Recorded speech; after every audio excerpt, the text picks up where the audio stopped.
Hello ছোট বন্ধুরা, আমি আবারও ফিরে এলাম তোমাদের সাথে গল্প করব বলে। নমস্কার, আমি আলপনা বরাক বিনোদনের কচিকাচাদের সাথে গল্পের অনুষ্ঠানে নেকড়ে ও বকের গল্প নিয়ে এলাম। একটি জঙ্গলে একটি নেকড়ের বাঘ ছিল।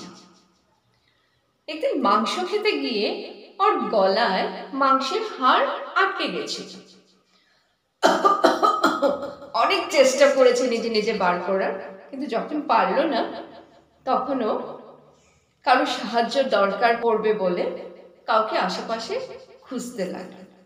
তাই কারো সন্ধানে হাঁটতে শুরু করলো। কিছু দূর যাওয়ার পরে দেখলো একটি ছোট্ট খরগোশ ঘাস খাচ্ছে। খরগোশকে বলল, খরগোশ ভাইয়া, আমার না গলায় মাংসের হাড় বিঁধে গেছে, তুমি যদি একটু আমাকে বের করে দিতে। খরগোশ ছোট্ট বেচারা মিটিমিটি করে ওর দিকে তাকিয়ে বলল, আমি? আর তোমার গলা থেকে হাড় বের করে দেব?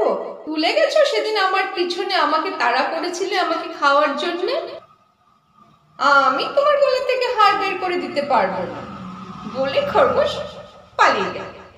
তারপরে কি আর করবে, আবার হাঁটা শুরু করলো। হাঁটতে হাঁটতে দেখলো গাছের উপরে একটা বানর কলা খাচ্ছে। তো বানরকে বলল, বানর ভাইয়া, আমার না একটু সাহায্যের দরকার ছিল।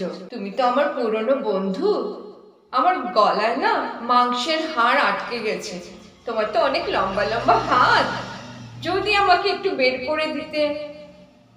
বানর তো রেগে মেগে শেষ, একদম বিরক্ত।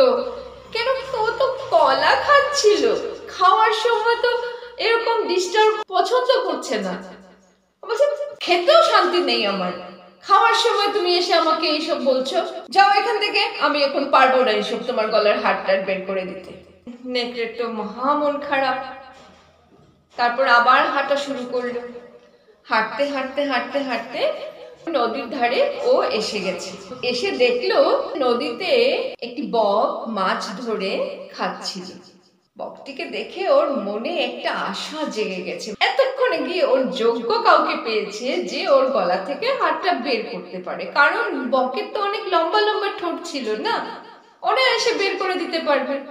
এবং তখনই মনে মনে ও বলল, আমার কাজটা তো আমি এখন ওকে দিয়ে করিয়েই ছাড়বো, যে করে হোক। ভেবে বকের সামনে গেল এবং বককে বলল, তুমি মাছ ধরে খাচ্ছ? এই নদীতে না অনেক মাছ আছে, আমিও তোমাকে মাছ ধরতে সাহায্য করব।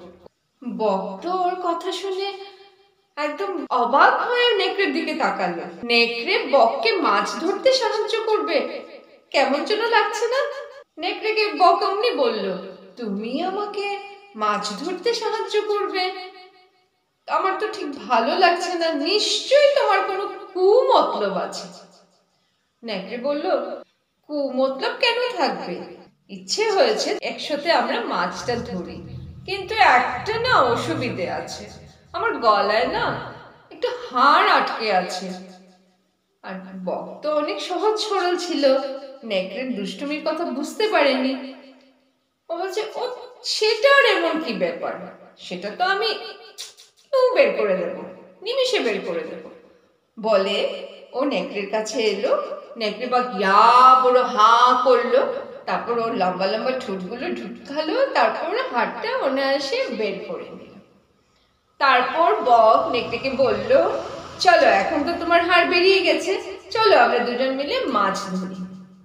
নেকড়ে কটমট করে তাকিয়ে বলে, আমার গলা থেকে হাড় বের করেছো তোমার ঠোঁট ঢুকিয়ে, আমার মুখ থেকে তোমার ঠোঁট ঢুকিয়ে তুমি হাড় বের করেছো, তারপরেও তুমি বেঁচে আছো, সেটাই তোমার অনেক ভাগ্য।